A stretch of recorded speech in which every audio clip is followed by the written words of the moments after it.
Hey guys, good morning. Today, we're approaching very closely to the last few hours to complete Season 3's Great Rift. And as always, we'll be looking through all of the current players who have been topping the leaderboards and for me to copy how they do it, right? And this is through just analyzing how the user or analyzing how the opponents do or interact with the player through their mechanics of here in the Amplify effect, as well as learning through all of their team comps. Okay, let's jump right into it. So first, Woman Within the Fog. I see. It's the nails. So for the Amplify effect, increase damage amount of passive cards by 50%, increase damage amount of basic cards by 50%. So who benefits from these, right? It would be, of course, this rotations character, which is Tenebria, of course. But another character that benefits from these types of buffs would be Maylin, right? She benefits from Armatas buffing her strikes, right? So I can see Maylin being really a good option for team number 2. Tenebria going for team number 1, probably. So the rear guard will have a maximum card creation of 7 cards in a single turn. So I assume that Tenebria wouldn't be the best option for rear guard. So we'd assume Tenebria would go to Vanguard, right? For the rear guard, when a base 3 cost or higher quietest card is activated, applies 1 safeguard. So what's safeguard? Plus 0.5 for same season save data score bonus to final score. So ideally you want all 6 characters that you're trying to deploy here to be using the seasonal save file. There's a max healing to the amount of score that can be acquired damage influenced by a single attack. So there's a peak or ceiling damage, right, for a single attack. So the expectation here is that you want to hit multiple times through the use of different cards. Your combat score based on the damage amount, and once you reach a certain threshold, the score you receive in this manner will gradually be reduced. Okay, I see. So of course we have the typical 4 difficulties, and here are the rift rewards. We get this cool ass sticker,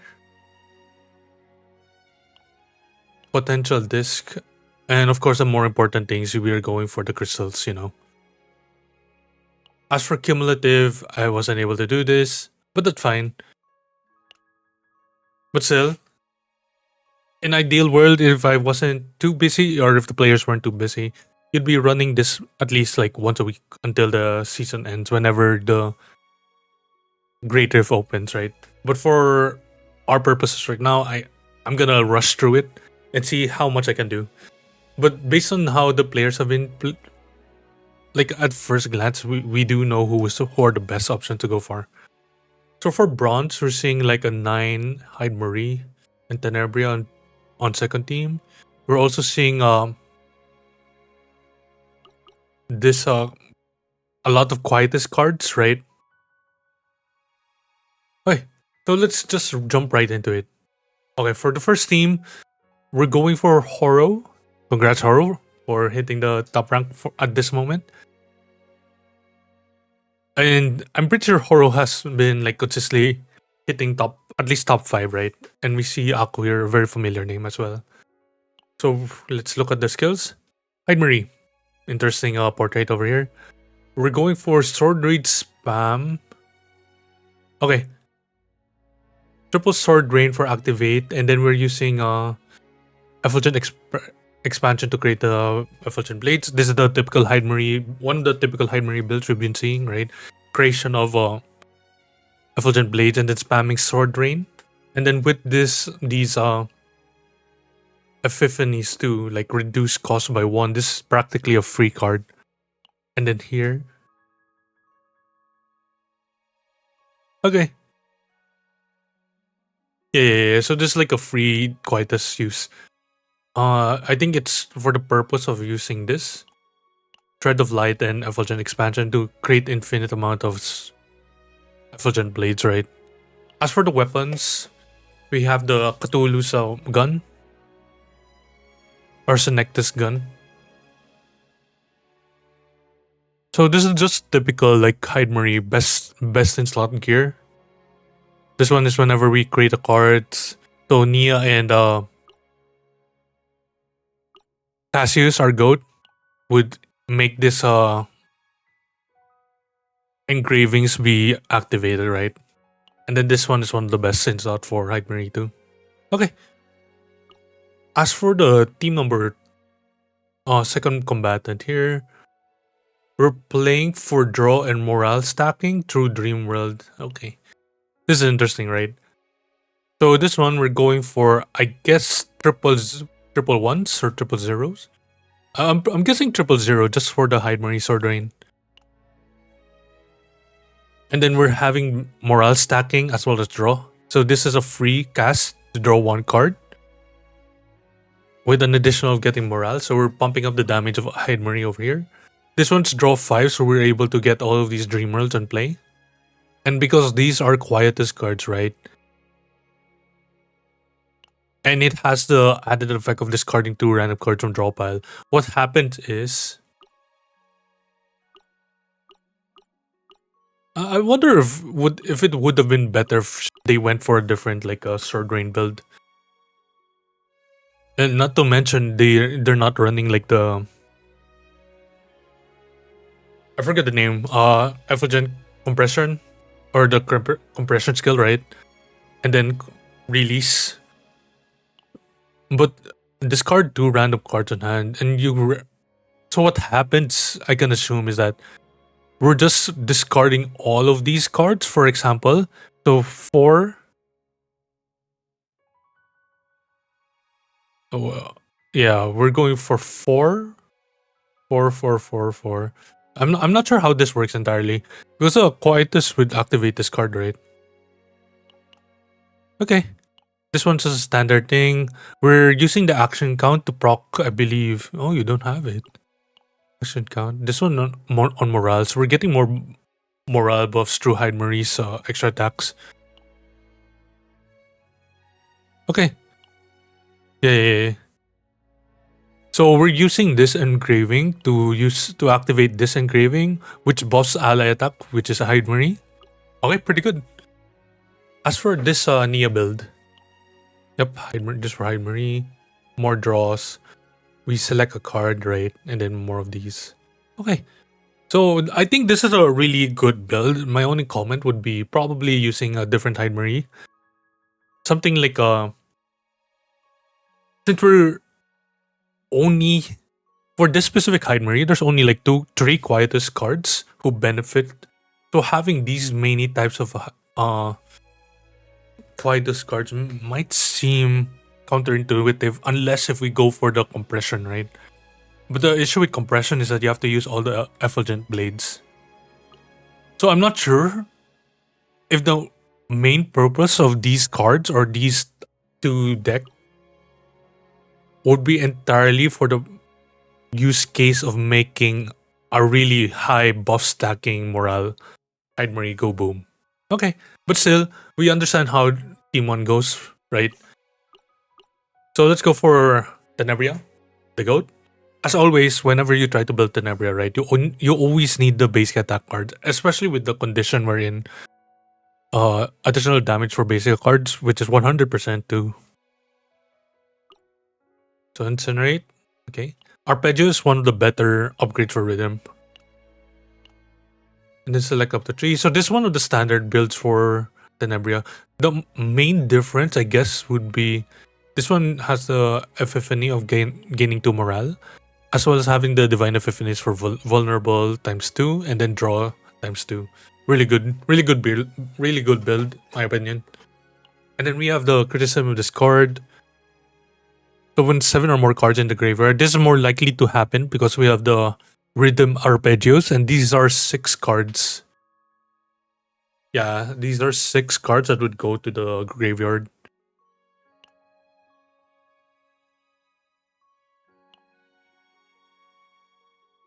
And then Crown is just a straight up crit chance with plus 25 on his cards.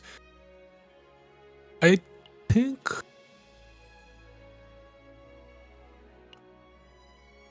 So this is... The only thing I would comment is that this, unfortunately, this 25% is specifically only going to handle this call and response, right? And then Verdant of the Night, this is still a pretty good accessory to pick up. So when action count, okay. So this is the typical action count buffing. This one I'm assuming is a basic attacks buffing, yeah. So we're going for activate all basic cards in hand. We have to. We have 5 basic cards. And then we have this increased damage amount of basic card with lead and combo. So what happens is we play this Strike of Darkness first. And then if we're lucky, we play this lead. Otherwise, we're going to combo with these 4 cards over here, including the gear bags. Pretty good. And in that way, we're only left with what? A few cards, like 5 cards, right? So that's pretty good. 2 weekend, this is not too impressive, but it's still pretty good. So when a lead card is discarded and we have a lot of things to discard. Okay. And then this one's really good. Unfortunately, the engraving needs improvement, but it's not too important since the main purpose we're using Ray as a means to buff basic attack. And I think that's the same case for Narja as well, right? So we're running Tentacles of Ruin, and then this increases. And then we have this, one of the best items in this season, Torture Toolbox, which increases action count. And because of this, wow. So we already have a guaranteed activation of action card increase, and then we also have the chance to increase action count. And because of the 30% and the guaranteed, we're going to guarantee this one, the increased 50% damage amount to ally cards. Amazing. On extra attack, so this is going for Narja. I mean, not Narja, for Tenebria. So we have this. Okay, this is the standard. I think this is the first epiphany for Shackles of Hunger. So this is pretty much whatever. The more important thing here is that on first use we draw 2. So this might be a draw engine, Shackles of Hunger. Voluntary upgrade, yeah, like we've said before, this paired with race buff stacking for basic attacks might lead to a really impressive amount of damage. Okay, this one, I'm not sure the purpose of this. It's when a link card is used, draw 1 and then apply combo. Is this for rhythm? I'm not too sure what the purpose of this, but what we really can just gather is that we're buff stacking basic attack here, and then we're morale stacking for team 1. Okay, pretty good. Oh, it just updated. Okay, second team. We have Diana with create quietus and apply bullets. So here the intention would be Diana being the main DPS through extra damage from her bullet generation, right? And we can get that from here, second method. On extra attack, get 1 morale bonus. So the expectation here is that after we make a lot of bullets, we're buff stacking once again morale, right? And that's a lot of morales. If you've seen like how Diana plays, the amount of morale we can get from this is a lot. So we have 3 of the creation of Heartbreaker, and it has guaranteed quietus. We have a means of activating Resonance through this. We have Blooming Love to be able to discard all of the bullet cards in hand, and then we have this one as well to guarantee another dismissal. So the combo would be like, we play this, right? Play this pistol, or play all the width, or discard all of these cards above, right? And then we create more bullets, and then we play Blooming Love to finish it off, and then we'll do infinite amounts of damage. Not to mention we have this, right? 35% additional morale. Morale is a lot. And then we have this increases damage amount of this multiplicative to 25% on exhaustible cards. all the bullet generation is going to be exhausted, right? And then lastly, this one as well. With this is one of the best slots Diana I've seen so far. Wow. Here we have a Tefera, and her main purpose is going to be like card disposal through the use of morale, right? So this is similar to the one of the teams we've seen above. And the thing here is that she's going to be more of, I think, yeah, this can be anyone, right? The main thing would just be having the archetype to create more AP, but nothing too important. This is a replaceable character, and this is a pretty plain build too. As for Nia, this is similar to the rest. They do have the torture toolbox, and then we have this thing to buff the attack. Okay, Tenebria. So this one's similar to the last one, nothing too different. And then we have Ray, similar to. And then Narja. So there. I think it's either one of the two people are copying each other. As for Akko, like Akko has been using more unique characters. We have Lucas, or just Luke, with quick shelling, very minimal deck, and then we have the. So we're playing the release deck on this one because we have the upgrade card over here. Create Effulgent based on this. We're consuming all of the Effulgents through an APUs, and then we're using Effulgent compression. Otherwise, we're going to use a Persona Obsidian over here, which gets activated by itself, right? This is a really good item. So this is going to be guaranteed activated, right? Since all of the cards are linked, what happens is on the last use of it, we're able to use our Effulgent release as the last card to be played. Pretty good. Just whatever. As for this, I think the only purpose of this is so interesting. So here's what I gathered, right? In these two characters, the main star here is going to be, of course, Hyde Marie, and she'll be the only one who'll be playing cards, right? So you're guaranteed in every card draw or in every new hand, Hyde Marie is going to do crazy things. This one's, instead of Encore, we're playing Spotlight, and then 7 cost call and response. But we're still playing Arpeggio, right? Draw 2. And then we're applying Vulnerable before we do call and response. Okay. Yeah. I see it. And then this typical like basic attack buffing. Okay. Yeah. This is a season 1 save file. Okay. So we've noticed what's happening here, right? Is that Hyde Marie is still the queen of the damage. Team 1s are typically just going to be Hyde Marie. Team 2s are going to be Tenebria. For Team 2 specifically, we're going for Nardra and Ray for the purpose of basic attack buffing. And then for Team 1, it goes for anyone. As long as the thing here is that we're morale stacking too. Let's see any of the unique builds other than like Akko. This is what I was talking about, right? Instead of going for Hyde Marie, we're going for Maylin. And then we're buff stacking a lot.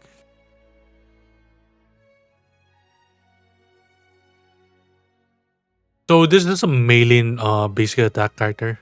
We don't have like the dragon kick, right? Kayron, this is unique. Create 3 futility.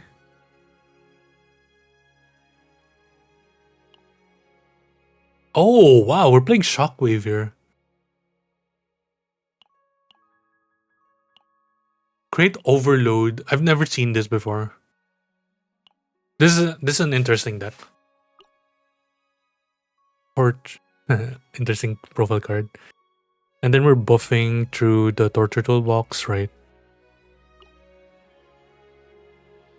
So we're seeing a resurgent with Narja in this runs. Oh, this one's a unique one, right? This one has Hyde Marie, but this one's Orlea Selena. I'd assume Selena is going to be extra attacker, quite similar to how Diana plays.